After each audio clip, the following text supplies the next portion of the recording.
আগামী জাতীয় সংসদ নির্বাচন নিয়ে আলোচনা চলছে। কেউ কেউ ইতিমধ্যে মাঠেও নেমে পড়েছেন। অন্তর্বর্তী সরকারের পক্ষ থেকে জানানো হয়েছে, চলতি বছরের শেষের দিকে নির্বাচন অনুষ্ঠিত হতে পারে। সেখানে নিবন্ধিত সকল রাজনৈতিক দল অংশগ্রহণ করতে পারবে। কিন্তু সরকারের উপদেষ্টা ও বৈষম্য বিরোধীদের পক্ষ থেকে বলা হচ্ছে, জুলাই গণঅভ্যুত্থানে নিহতদের দায়ে আওয়ামী লীগের বিচারের পর দলটির নির্বাচনে অংশগ্রহণের বিষয়ে সিদ্ধান্ত হবে। গত ৫ মাসে জুলাই আগস্টের সেই পরিস্থিতি অনেকটাই স্বাভাবিক হয়ে এসেছে। আন্দোলনে নেতৃত্বদানকারী দল জামাতে ইসলাম ও বৈষম্য বিরোধীদের সাথে বিএনপির মতবিরোধ বেড়েছে। এই সুযোগে আগামী নির্বাচনে আওয়ামী লীগের অংশগ্রহণের বিষয় নিয়ে আলোচনাও চলছে। গত ৫ আগস্ট প্রবল জনরোষের মুখে দেশ ছাড়েন আওয়ামী লীগ সভানেত্রী ও সাবেক প্রধানমন্ত্রী শেখ হাসিনা। সেই সাথে দলটির অধিকাংশ নেতাকর্মীরাও পালিয়ে যায়। শেখ হাসিনা সহ অধিকাংশ নেতাকর্মীর বিরুদ্ধে শতাধিক মামলাও হয়েছে।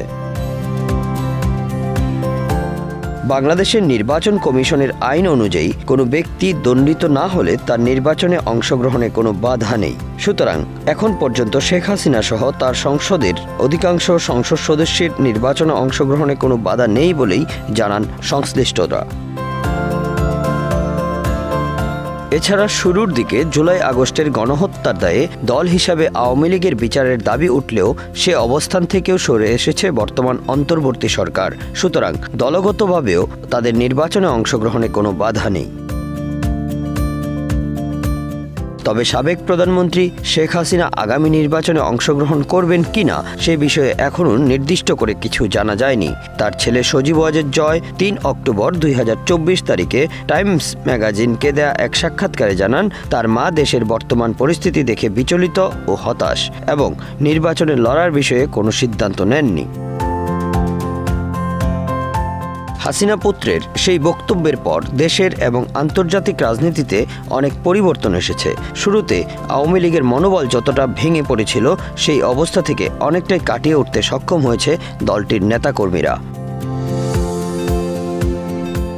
রাজনীতির মাঠে গুঞ্জন রয়েছে, প্রতিবেশী ভারত ও যুক্তরাষ্ট্রের মধ্যস্থতায় আগামী নির্বাচনে আওয়ামী লীগের অংশগ্রহণের বিষয় অনেকটা এগিয়েছে। তাছাড়া দল হিসাবে বিএনপিও চাচ্ছে নির্বাচনে আওয়ামী লীগের অংশগ্রহণ। কেননা বিএনপি মনে করে আওয়ামী লীগবিহীন নির্বাচন আন্তর্জাতিক মহলে গ্রহণযোগ্যতা পাবে না।